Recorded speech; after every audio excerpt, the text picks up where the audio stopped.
Last time आपण consistent deformation method हा concept चालू केला होता. त्यामध्ये एक प्रॉब्लेम आपण कॅन्टिलिव्हर बीमसाठी बघितला होता. आज पण तसंच टाईपचा एक प्रॉप कॅन्टिलिव्हर बीम आहे. Now let us see how to find out this prop reaction, how to draw the SFD and BMB for the given beam. Now let us take down this problem number 2. Determine all the reactions and moment for the prop cantilever beam shown below using consistent deformation method. Draw SFD and BMB. आता हा इथं cantilever beam दिसतो. इथं pre एंडला एक 20 किलोन्यूटनचा point load आहे. As we know that की जो काही गिव्हन बीम असेल त्या बीमसाठी आपल्याला काय करायला लागतं तर पहिल्यांदा स्टॅटिक इंडिटर्मिनन्सी वर्कआउट करावी लागते. आणि स्टॅटिक इंडिटर्मिनन्सी फॉर द बीम आपण कशी वर्कआउट करतो तर पहिल्यांदा नंबर ऑफ अननोन्स आपण फाइंड आउट करतो. For the fix beam there are the 3 number of reactions are there. For the roller support there is only 1 reaction. It means total 4 unknowns, and we have the 3 equilibrium equation, so that we will be getting the static indeterminacy is 1. Now let us consider the redundant. Now let us consider this support is A, and let us consider this support is B, and therefore the reaction at B is RB. We are considering this reaction as a redundant. Now the next step, in the next step what we are doing, remove the redundant and get the deflection at that particular location. Remove the redundant from the structure and get a release structure, that is mean by determinant structure. म्हणजे बी चा जो support होता तो आपण remove केला आणि त्या particular बी सपोर्टला असणारं डिफ्लेक्शन आपल्याला फाइंड आउट करायचं. मग फाइंड आउट करण्यासाठी वेगवेगळ्या मेथड असतात, पण असा डायरेक्ट फॉर्म्युला आपल्याकडे अवेलेबल नाही आहे की ज्याच्यामध्ये तुम्हाला प्री एंडला पॉईंट लोड आहे आणि आतमधल्या लोकेशनला तुम्हाला डिफ्लेक्शन मिळेल, असं आपल्याकडे फॉर्म्युला नाही आहे. मग कुठली मेथड अप्लिकेबल आहे डिफ्लेक्शन फाइंड आउट करण्यासाठी? Now let us use the moment area method. मग त्यासाठी आपल्याला पहिल्यांदा मुवमेंट काढायला लागतो. As we know that the moment at free end for the cantilever beam is 0. At moment at C is 0. Now the moment at B, काय असणार आहे? The this 20 into this perpendicular distance is 1, and it makes an clockwise movement about the this point B, and clockwise movement about point B आपण काय treat करणार आहोत? Negative. सेक्शनच्या right साईडला clockwise moment negative पकडतो आपण, म्हणून हे काय आलेलं आहे मायनस. साइन कन्व्हेन्शन लक्षात ठेवायचे. सेक्शन आहे, सेक्शनची लेफ्ट साइड जर कन्सिडर केली अँटी क्लॉकवाईज आणि सेक्शनची राईट साइड जर कन्सिडर केली तर clockwise, we are consider it is as negative. आणि सेक्शन जर कन्सिडर केला आणि सेक्शनच्या राईट साइडला क्लॉकवाईज रोटेशन असेल आणि सेक्शनच्या राईट साइडला अँटी क्लॉकवाईज रोटेशन जर असेल तर याला आपण पॉझिटिव्ह पकडतो. हे साइन कन्व्हेन्शन्स आहेत आपल्यासाठी. मग आता सेक्शन आपण बीला कन्सिडर करतोय आणि हे राईट साईडला क्लॉकवाईज मुवमेंट आहे म्हणजे हे निगेटिव्ह आहे, म्हणून हे मायनस येते. -20 × 1 -20 kilometre metre is the movement at B. Movement at A घेताना काय होईल? 20 इंटू परपेंडिक्युलर डिस्टन्स, इथं काय येणार? दिस 4 plus this 1, it becomes 5. 20 into 5, it makes an clockwise movement about point A. सेक्शनच्या राईट साईडला क्लॉकवाईज मुवमेंट निगेटिव्ह म्हणून -100 kilonewton meter. Now let us draw the BMB then. इथं 0 आहे, इथं 20 मार्क केलं, इथं खाली 100 मार्क केलं. इथं लोडिंग कसल्या टाईपचं आहे? पॉईंट लोड आहे. It means that this line will be join by a incline straight line. मग आता ह्याची BMB ड्रॉ केली आपण. Once we have drawn the BMB, as we know that the deflection at that particular location is nothing but what? The area into distance, area into the centroidal distance divided by EI. आता B ला आपल्याला deflection काढायचं आहे आणि बीच्या मग काय करायचं आपल्याला? लेफ्ट साईडला जेवढा काय एरिया असेल तो एरिया आणि त्या प्रत्येक एरियाचं CGचं लोकेशन बी पासून किती आहे त्याने मल्टिप्लाय करायचं एक्स, म्हणजे ते डिस्टन्स असणार. Let us find out. आता पहिल्यांदा आपल्याला काय कन्सिडर करायला लागेल की इथं 2 भाग करायला लागतील. एक म्हणजे हा वरचा रेक्टँगल आणि हा खाली जो आहे तो ट्रायंगल. मग आता रेक्टँगलचा एरिया काय येणार आहे? इंटेन्सिटी इथं किती आहे? 20 आहे. दिस 20 20 into 4, 20 into 4 is the area of the rectangle. आणि त्याचं CGचं लोकेशन कुठं असणार आहे? तर हे जे काही 4 आहे 4 च्या निम्न म्हणजे किती असणार आहे 2. दिस डिस्टन्स विल बी 2 म्हणजे त्या पर्टिक्युलर एरियाच्या फिगरचं सीजीचं लोकेशन बी पासून किती होते तर 2 मीटर होते. The area of this triangle काय असतो area of the triangle 1/2 base into height.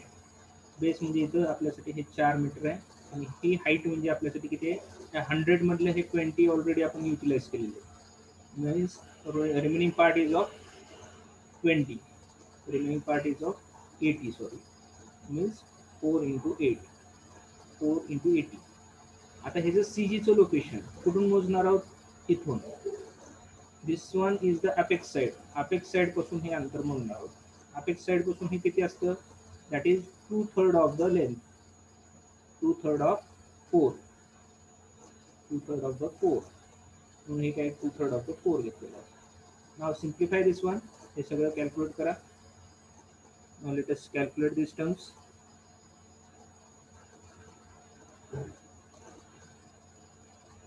Let us calculate.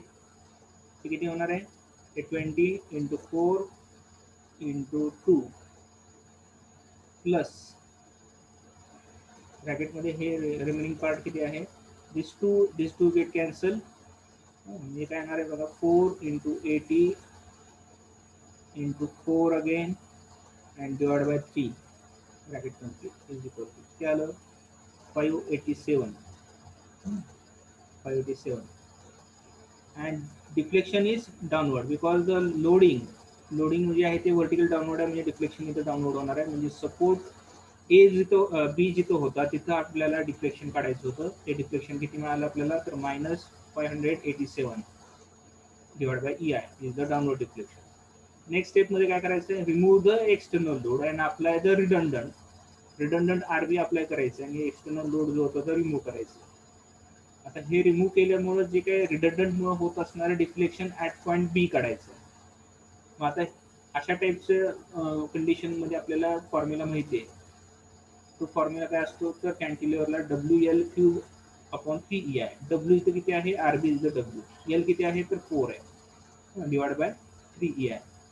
Now simplify this one will be getting 21.33 RB upon EI. हे डिफ्लेक्शन कुठं आहे तर deflection is upward.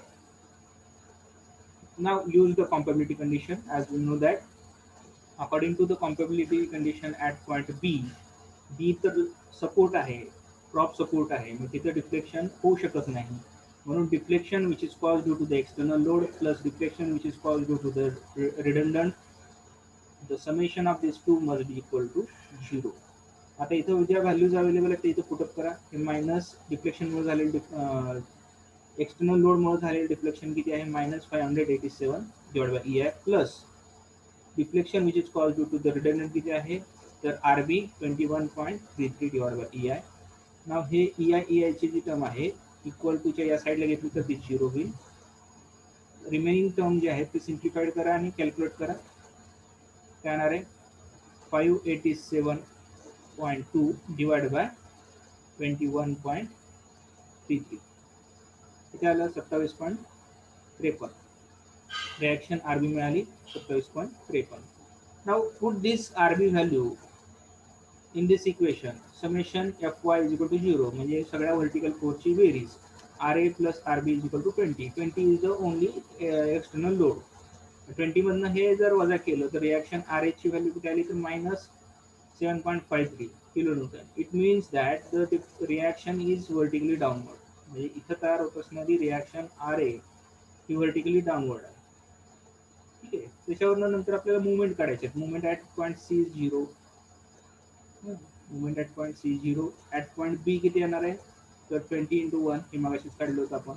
At point A करताना आता ही reaction RB आपल्याला consider करायची. अगोदर आपण रिएक्शन घेतली नव्हती आता इथं घेतो आपण. हे -20 into 5 plus 27.5 into 4 it becomes 5 kilonewton meter and this value is plus value. आता हे जे काय आहे याच्यावरून आपल्याला शेअर डायग्राम आणि बेंडिंग मोमेंट डायग्राम ड्रॉ करायचे. शेअर डायग्राम कशी आपण मगाशीच काय सांगितलं की रिएक्शन RA ही व्हर्टिकली डाउनवर्ड आहे. Reaction RA is vertically downward. किती होते 7.5 होते 7.5. आता हे प्रत्येक ह्याचं शेअर कॅल्क्युलेशन करत बसायची गरज नाही. तर we are directly able to draw the shear force diagram. मग एक रेफरन्स लाईन आपण ड्रॉ केली. पहिल्यांदा रिॲक्शन आर ए कुठं आहे, मायनस आहे, डाऊनवर्ड आहे, म्हणून ही मायनस आली इथपर्यंत. आता इथून पॉईंट बी पर्यंत दुसरा कुठलाही लोड नाहीये किंवा रिॲक्शन नाहीये, म्हणून ही जी इंटेन्सिटी आहे 7.5 it remains constant up to the point B. बीला आल्यानंतर रिॲक्शन आर बी आहे, किती आहे, इट इज 27.5 आणि व्हर्टिकली अपवर्ड आहे. म्हणजे हे 7.5 जे खाली होतं त्याच्याऐवजी आता हे वरती काय जाणार आहे, 20 जाणार आहे. आणि ही व्हॅल्यू इथून सी पर्यंत इट रिमेन्स कॉन्स्टंट, इथून इथपर्यंत ही कॉन्स्टंट आहे. आणि सी ला आल्यानंतर 20 किलोमीटरचा लोड आहे, त्याच्यामुळे ते परत व्हर्टिकली डाऊनवर्ड होणार. And this is nothing but what your share force diagram. अशी काय होणार आहे तुमची तरी शेअर फोर्स डायग्राम जी आहे ती draw. And once you have drawn this shear force diagram, next part is the you have to draw the bending moment diagram. आता bending moment diagram साठी आपल्याला इथं मोमेंट कॅल्क्युलेशन केलेलेच आहेत. हे 0 आहे, इथं -20 आहे आणि हे +10 आहे. त्यानुसार फक्त रेफरन्स लाईनच्या वर किंवा खाली जे काही आलेले व्हॅल्यूज आहेत ते आपल्याला मार्क आउट करायचे. Let us see how to mark out this one. C ला 0 होती, बी ला -20 होती, ती खाली मार्क केली, आणि ए ला +10 होती ती इथं मार्क केली. ही एक रेफरन्स लाईन आहे आपली. रेफरन्स लाईनच्या खाली हे 20 प्लस वर 10 आहे. हे जोडताना इन्क्लाइन स्ट्रेट लाईनने जोडलं जाईल, कारण का तर वरती लोडिंग डायग्राम कशी आहे तर only point load is there, therefore the bending moment diagram will be joined by a incline straight line. हे जे काय आहे खाली लाईनच्या खाली जे ते निगेटिव्ह असणार आहेत, लाईनच्या वर जे असेल ते पॉझिटिव्ह असणार आहे. And this is nothing but over your bending moment diagram. अशा पद्धतीने आपण काय केलं तर ह्या पर्टिक्युलर कॅन्टिल्युअर बीममध्ये असणारे अननोन फाइंड आउट केले. म्हणजेच काय केलं, रिॲक्शन्स फाइंड आउट केल्या, मोमेंट फाइंड आउट केले, शेअर डायग्राम काढली, bending moment diagram. This is the structural analysis by using the consistent deformation method. Now let us see another one problem. तर ते solve करण्यापूर्वी आपल्याला काही बेसिक एरियाज, जसं की आता इथं आपल्याला ड्रॉ करताना काय करायला लागलं, या ठिकाणी हा एरिया मोमेंट एरिया काढायला लागली आणि त्याच्यावरनं मग डिफ्लेक्शन काढायला लागलं. अशी कंडिशन आपल्या वेगवेगळ्या कंडिशन बीममध्ये पण येऊ शकते. त्यासाठी आपल्याला त्यांचे एरियाज माहीत पाहिजे, सीईची लोकेशन माहीत पाहिजे. जर बेंडिंग मोमेंट डायग्राम रेक्टँग्युलर असेल तर length into breadth is the area of the figure. And the CG location काय तर लेंथ बाय 2 किंवा विड्थ बाय 2 असेल.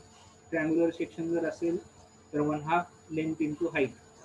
आणि सीजीचं लोकेशन जर बघितले तर फिगरमध्ये जर बघितलं हे L plus A divided by 3 किंवा L plus B divided by 3 from the right and from the left side. For the trapezoidal section, area is, now let us consider this width is A, this width is B, and the length is L. Then A plus B by 2 means average length into L. And the CG location from the left side L by 3 to A plus B divided by A plus B. From the right side L by 3 A plus 2B upon A plus B. For the triangle facing from the left side 1/2 L into H. Now from the left side CG location L by 3, from the apex location 2 by 3 of L.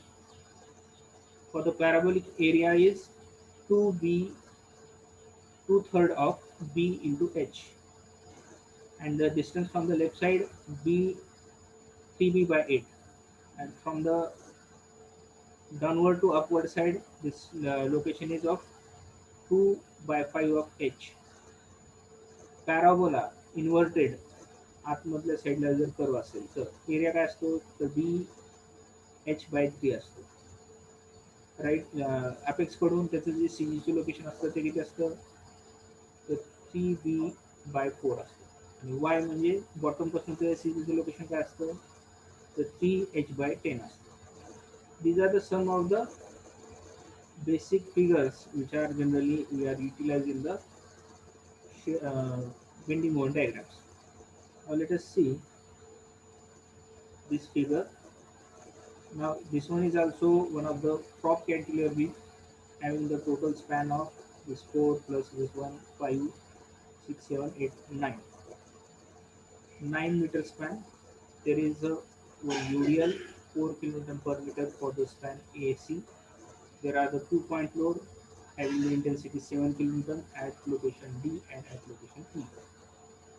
By using the consistent deformation method, we have to draw SFD and BMD for the given B. पहिल्यांदा आपण काय काढतो the static indeterminacy. As we know that for the fixed support there is the 3 unknown, for the roller support there is only 1 unknown. Means total 4 unknowns are there. 4 unknown minus equilibrium equations are 3, means 4 minus 3 becomes a 1. The redundant, let us consider RB is the redundant.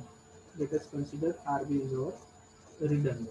Now remove the redundant and get the release structure. आपल्याला या loading diagram मधनं redundant remove करायचं आहे आणि particular बीमचं काय करायचं आहे तर डिफ्लेक्शन फाइंड आउट करायचं आहे ॲट लोकेशन बी. जिथे रिडंडंट होता ते रिमूव्ह करून तिथल्याच लोकेशनचं डिफ्लेक्शन करायचं.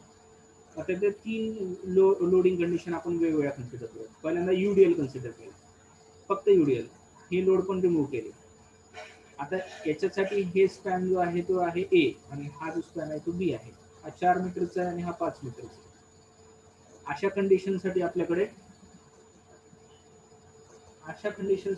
काय आहे तर फॉर्म्युला अवेलेबल आहे. तो फॉर्म्युला काय आहे, deflection at point B is WA⁴/8EI, WA⁴/8EI plus WA⁵B/6EI. W म्हणजे काय तर इथं असणारा लोड तो किती आहे 4 kN/मीटरचा आहे. ए म्हणजे एचा स्पॅन हा जो आहे तो याच्यासाठी ए आहे. कुठला this one is the A and this one is the B. Now the 4 is the intensity, A is the 4, load is the 4, A is the 4 and B is the 5. Now put the value and simplify this, we will be getting the deflection at point B due to the UDL. किती आलेला आहे 343.33 आलेला.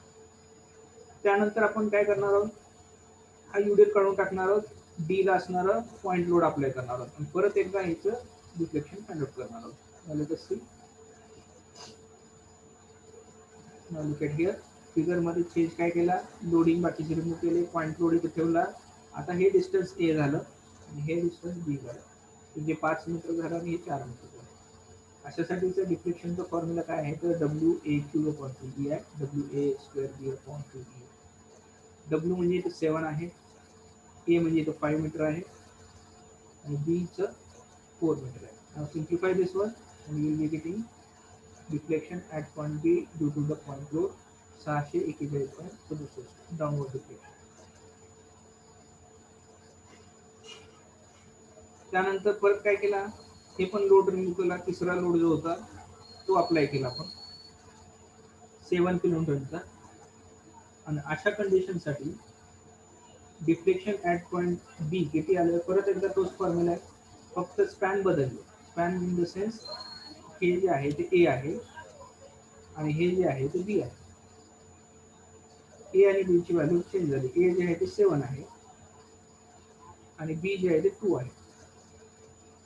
असं जे काही condition आहे त्याच्यासाठी परत इथं डिफ्लेक्शन किती आलं at point B. Now let us see 1143.33 EI downward.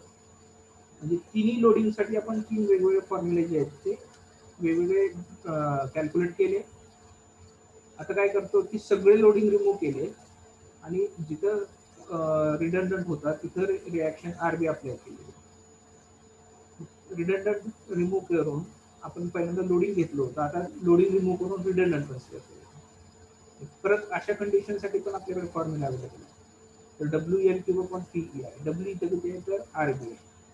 Total span आपला 9 मीटर डिवाइड सिम्प्लिफिकेशन करून किती आलं तर 443 RB/EI. हे वर्टिकली अपवर्ड असणार आहे. मग कॉन्फर्मिटी कंडिशन काय आपली सांगते की जे काही डिफ्लेक्शन्स आहेत at location B must equal to 0.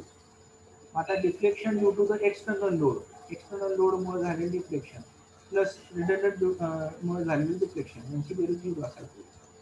आता डिफ्लेक्शन एक्सटर्नल लोड आपण 3 बघितले होते की जे व्हर्टिकली डाउनवर्ड होतं. पहिलं जे आहे ते युडीएल. युडीएलमुळे 341.33 डिवाइड बाय ई होतं. नंतरच्या पॉईंट लोडमुळे 641.67 डिवाइड बाय ई होतं. आणि शेवटच्या पॉईंट लोडमुळे 1143.33 डिवाइड बाय ई होतं. हे सगळे डाउनवर्ड असल्यामुळे निगेटिव्ह पकडले. आणि रिडंडंट झालेले जे काही डिफ्लेक्शन आहे ते व्हर्टिकली अपवर्ड आहे आणि ते किती आहे 243 आरबी अपॉन ई आहे. आता हे सिम्प्लिफाय करा की खालची जी टर्म आहे ई आयची टर्म आहे इक्वल टू त्या साईडला गेली म्हणजे 0 होती. हे कॉन्स्टंट सॉल्व्ह केलं आणि या 243 ने जर डिव्हाइड केलं तर आर बीची व्हॅल्यू किती मिळाली तर 8.74. 8.74 ही रिॲक्शन आर बी मिळाली. रिॲक्शन आर ए काढण्यासाठी आपण काय करणार आहोत तर टोटल एक्सटर्नल लोड मधनं ही मायनस करणार. टोटल एक्सटर्नल लोड काय आहे युरियनचा लोड किती आहे 4 म्हणजे 4. 4 ही इंटेन्सिटी आहे 4 हा स्पॅन आहे आणि 7 किलोमीटरचा पॉईंट लोड आहे दुसरा आणि 2 7 किलोमीटरचे पॉईंट लोड आहे. त्यातलं रिॲक्शन आरबी जर मायनस केली तर रिॲक्शन आर ए किती आलेलं आहे 21.46. मग डायग्राम बघा शेअर डायग्राम कशी येणार. एक रेफरन्स लाईन पहिल्यांदा ड्रॉ केली आपण. रिॲक्शन आर ए किती आहे प्लस 21.26 ती वर घेतली. त्यानंतर युडीएल आहे. युडीएल त्यातनं मायनस करा. युडीएल काय करायचं त्यातनं मायनस करायचं. युडीएल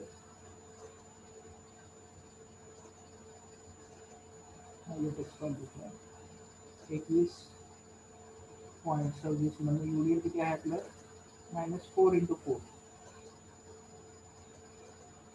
तिथे आलं 5.26. 5.26 प्लस मध्ये ते मार्क केलं. तिथून त्या पॉईंट लोड पर्यंत ती व्हॅल्यू कॉन्स्टंट राहणार आहे कारण का आता तिथे लोडिंग नाही आहे.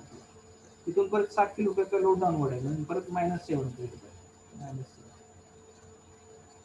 तिथे आलं 1.74. इथून परत नेक्स्ट 7 किलोमीटरच्या लोड पर्यंत व्हॅल्यू कॉन्स्टंट राहील. परत त्याच्यामध्ये ऍड काय होईल -7 किती झाले 8.74. तिथून परत रिॲक्शन पर्यंत व्हॅल्यू कॉन्स्टंट राहील. रिॲक्शन आर ए किती आहे तर 8.74. ती व्हर्टिकली अपवर्ड आहे परत ती व्हॅल्यू काय होईल वर येईल. म्हणजे शेअर डायग्राम जी आहे तर ती अशा पद्धतीने ही ड्रॉ होणार. पहिल्यांदा युडीएल असल्यामुळे इथे इन्क्लाइन स्ट्रेट लाईन राहील. परत इथं काहीच लोड नाही म्हणून ते हॉरिझॉन्टल जाईल. इथं vertically downward reaction point load असल्यामुळे ती खाली येईल. परत इथून इथपर्यंत कॉन्स्टंट राहील. परत 7 किलोमीटरचं डाउनवर्ड रिॲक्शन आहे त्यामुळे ते परत खाली येईल. परत इथून इथपर्यंत कॉन्स्टंट राहील. परत इथे रिॲक्शन आरबीमुळे ते परत वर येईल आणि आणि ह्या रेफरन्स लाईनच्या वर जे प्लस असतील रेफरन्स लाईनच्या खाली जे टर्म्स असतील ते मायनस. अशी ही तुमची शेअर डायग्राम इथं ड्रॉ होते. त्याच्यानंतर आपल्याला बेंडिंग मोमेंट डायग्रामचे कॅल्क्युलेशन करायला लागतील. Now let us see bending moment calculation. बीला म्हणजे फ्री एंडला किंवा टॉप सपोर्टला 0 असणार आहे म्हणजे ॲट पॉईंट ई काय असणार आहे तर reaction RB into perpendicular distance. RB किती होतं तर 8.74 इंटू परपेंडिक्युलर डिस्टन्स 2 आहे. हे किती झाले 17.2. बी पासून जर मोजलं तर 8.74 इंटू 4 -7 किलोमीटरचा एक पॉईंट त्यामध्ये ऍड होतो. डायग्राम ही लक्षात ठेवा. रिॲक्शन आरबी पहिल्यांदा घेतलं त्याचं परपेंडिक्युलर डिस्टन्स घेतलं. परत इथं ज्यावेळेस आपण घेऊ त्यावेळेस आरबीचं अंतर आणि हे 7 किलोमीटरचा लोड. परत नंतर हा 7 किलोमीटरचा लोड आहे. परत हा युडीएल आहे. म्हणजे असे रिॲक्शन मोमेंट त्याच्यामध्ये काय होतं की वाढत जाते. 20.97. परत 8.74 into 5 -7 into 3 -7 into 1 15.7. Point A ला म्हणजे फिक्स सपोर्टला काय होईल 8.74 into 9 -7 into 7 -7 into 3 minus UDL 4 into 4 into 2 म्हणजे 4 हा युडीएल आहे 4 हा स्पॅन आहे आणि स्पॅनच्या निम्मा म्हणजे 4/2 म्हणजे 2 झाले. ते सिम्प्लिफाय केले तर याची व्हॅल्यू किती आली तर -37.34. जशा व्हॅल्यू झाले तशा मार्क करायचे. बी ला 0 होतं. ई ला +17.47 आहे. डी ला +20.97 आहे. सी ला 15.7 आहे आणि ए ला मायनस आहे 37. आता हे जोडताना कसं जोडलं जाईल it will be join by a incline straight line. जोडताना इन्क्लाइन स्ट्रेट लाईन जोडलं जाईल. इन्क्लाइन स्ट्रेट लाईन मग का जोडलं जाईल तर इथं एक पॉईंट लोड आहे हे जे आहे ते पॉईंट लोड आहे. इथला मात्र इथं इथं असणारा कर्व मात्र पॅराबोलिकचा आहे. या ठिकाणी असणारा कर्व जो आहे तो पॅराबोलिकचा आहे. कुठून ए टू सीच्या दरम्यान जो आहे कारण का तर इथे युडीएलचा लोड होता. या ठिकाणी काय होतं तर युडीएल होतं या ठिकाणी. ही जी आहे ती काय झाली तर त्याची बिल्डिंग मुवमेंट डायग्राम आहे. अशा पद्धतीने आपण काय करू शकतो तर जे काही इन्क्रिमेंट बीम आहे त्याची एसएमडी आणि बीम आपण ड्रॉ करू शकतो for the given loading for the given beams by using the standard method. Standard method म्हणजे काय याच्यामध्ये पहिल्यांदा आपल्याला स्टॅटिक इनडिटर्मिनसी ठरवायची, रिडंडंट ठरवायचं आहे, रिडंडंट रिमूव्ह करायचं आहे. एक्सटर्नल लोडिंगसाठी रिडंडंट जिथं रिमूव्ह केलं त्या लोकेशनचे डिफ्लेक्शन्स काढायचे, परत लोडिंग रिमूव्ह करायचे आणि परत रिडंडंटमुळे त्याच लोकेशनचे डिफ्लेक्शन काढायचं आणि कॉम्पॅबिलिटी कंडिशन म्हणजे काय तर deflection at that particular location sum of all deflection at that particular location must be equal to 0. आणि ती कंडिशन अप्लाय केली की तुम्हाला जो काय अननोन आहे तो अननोन तुम्हाला मिळून जातो आणि बाकीच्या इक्विलिब्रियम कंडिशननुसार तुम्ही बाकीच्या रिॲक्शन्स आणि मोमेंट हे काढू शकता. Once you have calculate all this तुम्हाला त्याच्यावर त्याचे शेअर डायग्राम आणि बिल्डिंग डायग्राम हा वर्कआउट करू शकता. तर अशा पद्धतीने हे जे काय आहे कन्सिस्टंट डिफॉर्मेशन मेथड आपण इथं